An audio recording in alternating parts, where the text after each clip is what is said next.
皆さん、こんにちは、プラセボです。今回は今、大流行りのロイちゃんウォーク。インビロイとも呼ばれてます、ロイヤルチャンピオンにインビジブルの呪文を使いながら防衛施設を広く壊すテクニックが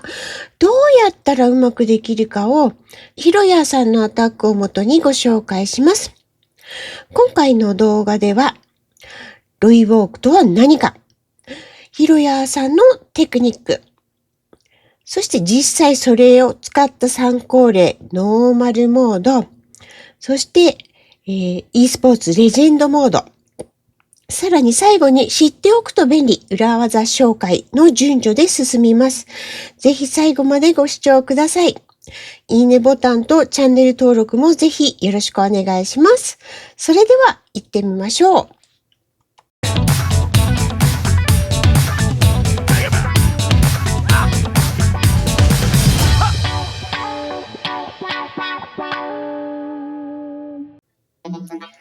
まずは知識のおさらいをしましょう。ロイヤルチャンピオン。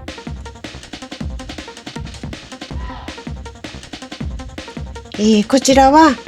ヒーローの中の一人ですが、防衛施設を優先的に壊します。そして、ペット、スピリットフォックス。こちらスピリットウォークという特殊能力がありまして、一定時間ごとに自身とヒーローを透明化します。で、これが使用間隔10秒ごとに、レベル10のスピリットフォックスですと4秒ヒーローと自身を隠すことができます。そしてこれにインビジブルの呪文の効果を重ねていくと、ほとんどロイヤルチャンピオンを隠しながら防衛施設を続けて壊すことができるというのがインビロイのテクニックになります。インビジブルのステータスもご確認ください。で、こちら呪文の効果レベル4で4秒ってなってるんですが、正確には 4.25 秒になります。で、スピリットフォックスがまずは4秒間ロイヤルチャンピオンを隠してくれるので、インビジブルを打つのはその後になります。いつ呪文を打つかの判断に、攻撃残り時間、これをね、目安にすると非常にわかりやすいんですね。ちょっとやってみます。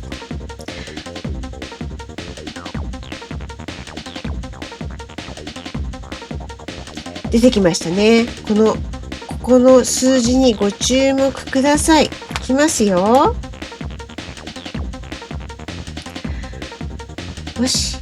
で、これが6の時に打つ。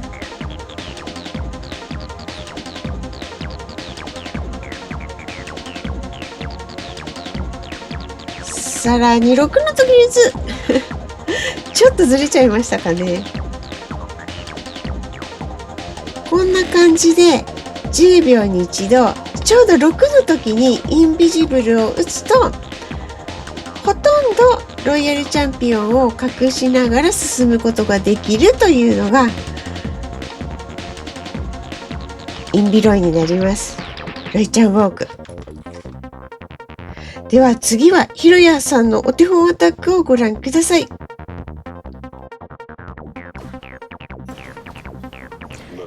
10秒ごとに打つ6秒ルール、まずは行っていきます。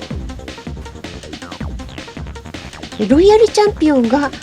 れる時間がどうしても出てくるので、ヒロヤさんでさえもインフィルの方の被弾を受けてロイヤルチャンピオンフォックスダメージ受けているのがお分かりいただけると思います。で、この隙間時間ですね。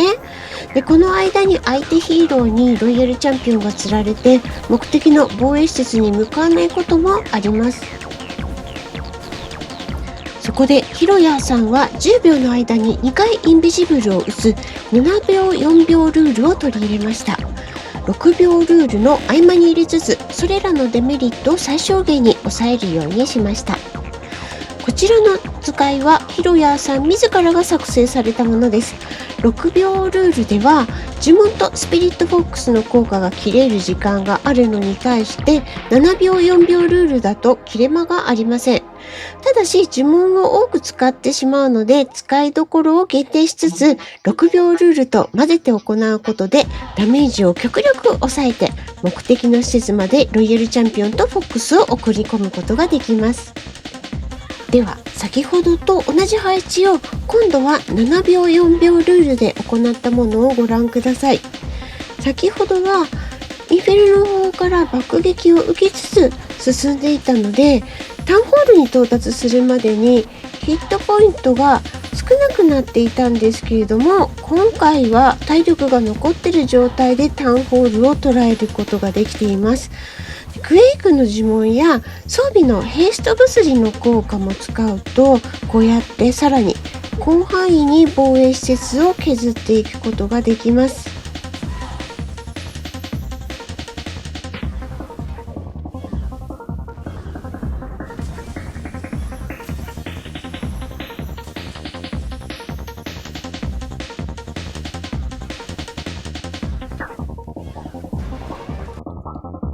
では次は実際にこれらを使ったアタックをご覧いただきます。まずはノーマルモード。まずはフォックスが4秒隠した後にインビジブルを打ちます。ヒロヤさん最初のインビは少し遅めに打ってきます。そして7秒、4秒を使ってロイヤルチャンピオンが進んでいきます。ここからポイズンタワーに行くんですが、ポイズンタワーは槍で壊さずにエレクトロブースの力を使って溶かすように進んでいきます。フォックスの効果が切れる末尾6秒から0秒の間にインビジブルの効果が途切れなければここは7秒4秒から少々ずれても構いません。8秒3秒など要所要所でインビジブルを使っていきます。ルートライダースタートしました。後ろから突破兵器はユニットランチャーを使い、壁外からはキングクイーンが進んでいき12時方向にユニットとヒーローが進んでいきます。ロケバルで12時側の防衛施設をカットしてルートライダーを中央方向に進ませていきます。しっかり最初のロイヤルチャンピオンパートで区画カットができているのでルートライダーヒーローきれいに進んでいきます。オーバーグローで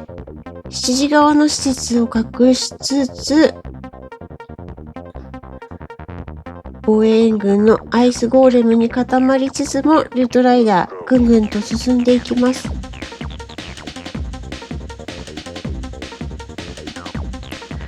そして6時側に進んできました。モノリスに打たれながらもヒーラーがしっかりスイッチしているので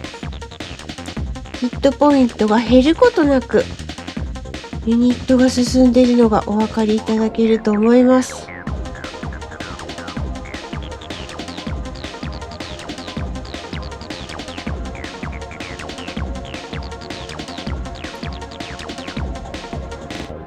ナイス全開です。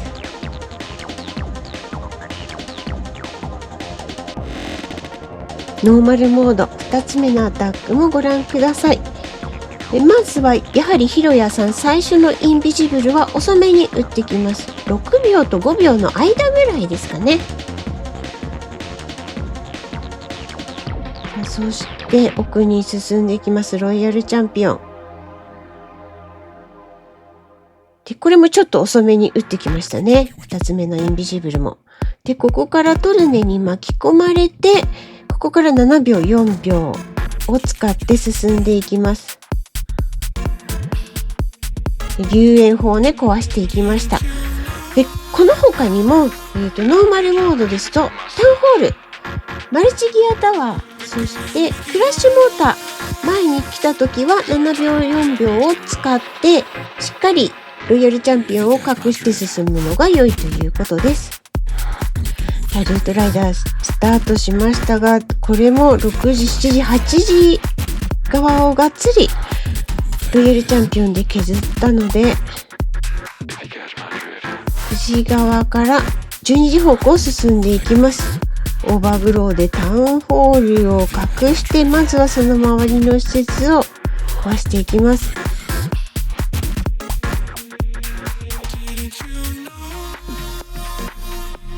そしてここでトームです。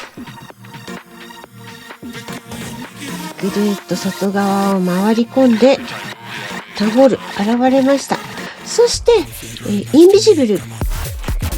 枚積んでたんですけれども、6枚だけを最初のロイヤルチャンピオンパートに使って、残りの3つをこれもねロイヤルチャンピオンに使っていきます。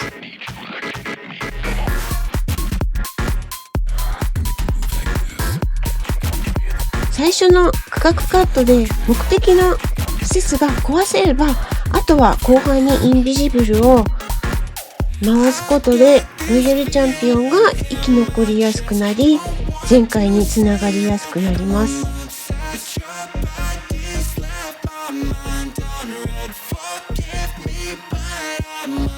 まだまだしっかりヒー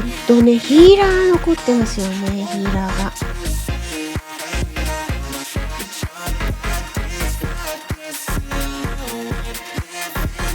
最後はスパイクボールで決まりました。では次はレジェンドモードのアタック2つご覧ください。ロイヤルチャンピオン、まずは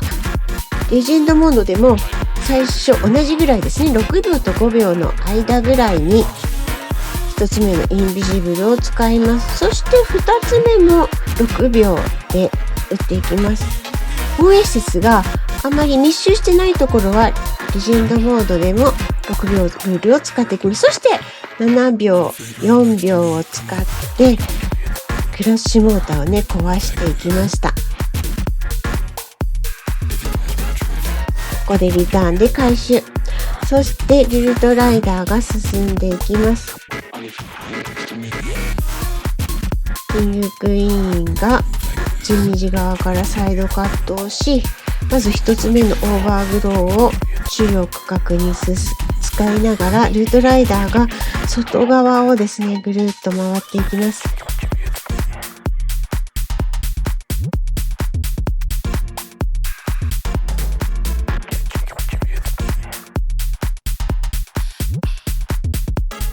防衛軍のアイスゴーレムに捕まりながらもタウンホールを捉えていきます。そしてここでトム。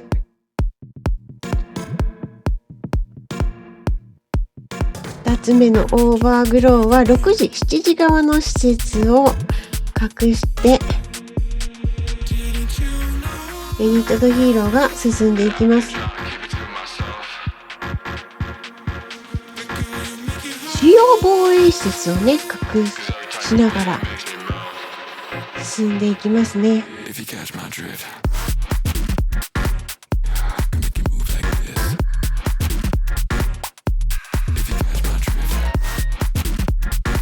こちらもレジェンドモードなんですが、余裕で後半も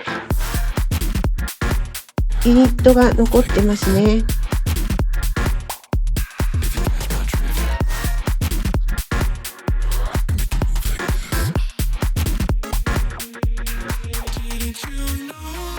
トリプルです。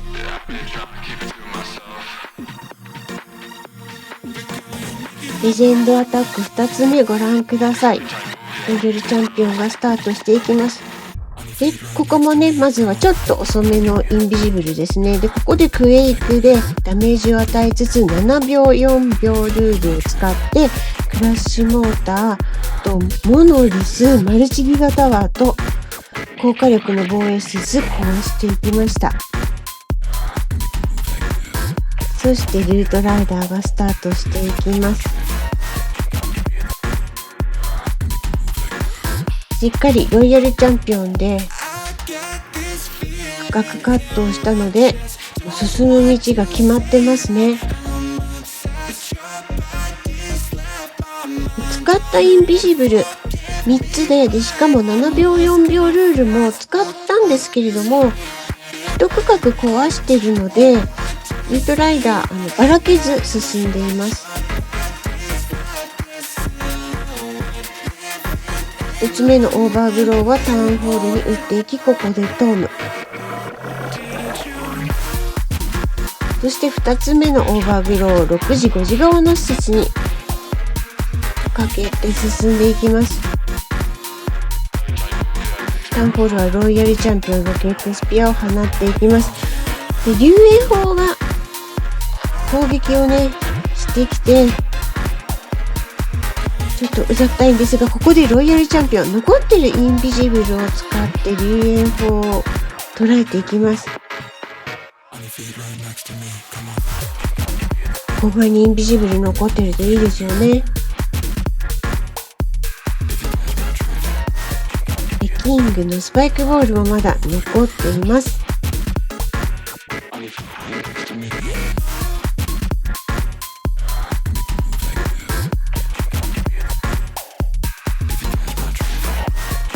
最後はスパイクボールを放ってヘビがクロスボウを壊して展開です。最後に知っておくと便利裏技を紹介します。まずはタウンホール前進んでいくんですが、ロケットバルーンでインフィルの方のターゲットを取ることでロイヤルチャンピオン7秒4秒ではなく6秒ルールでタウンホールを壊していってます。インフィルの方のターゲットをうまく捉えてましたよね。